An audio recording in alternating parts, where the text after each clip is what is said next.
মধ্যপ্রাচ্যের দাউ দাউ করে জ্বলতে থাকা আগুনে এবার যেন আক্ষরিক অর্থেই ঘি ঢাললেন উত্তর কোরিয়ার সুপ্রিম লিডার কিম জং উন।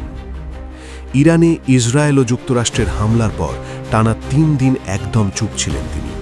অনেকেই ভাবছিলেন মিসাইল ম্যান কি তবে এবার মাঠের বাইরে, কিন্তু সব জল্পনা উড়িয়ে দিয়ে মঙ্গলবার সকালে নীরবতা ভাঙলেন কিম। সরাসরি ইরানের পক্ষ নিয়ে ছুঁড়ে দিলেন এক ভয়ঙ্কর হুঁশিয়ারি। তিনি স্পষ্ট জানিয়ে দিয়েছেন, প্রয়োজন হলে তেহরানকে মিসাইল দিয়ে সাহায্য করবে পিয়ংইয়ং। আর সবচেয়ে চমকে যাওয়ার মতো দাবিটি হল, পৃথিবীর মানচিত্র থেকে ইসরায়েলকে পুরোপুরি মুছে ফেলতে তাদের নাকি একটি মাত্র মিসাইলই যথেষ্ট। এমনিতেই গত ২৮ ফেব্রুয়ারি থেকে শুরু হওয়া এই সংঘাতে এখন পর্যন্ত হাজারের বেশি মানুষ প্রাণ হারিয়েছেন। যুক্তরাষ্ট্র মধ্যপ্রাচ্যের ১৪টি দেশ থেকে নিজ নাগরিকদের দ্রুত সরে যেতে বলেছে।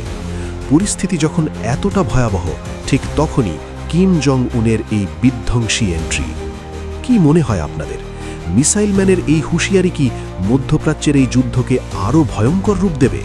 আপনাদের মতামত জানিয়ে দিন কমেন্ট বক্সে।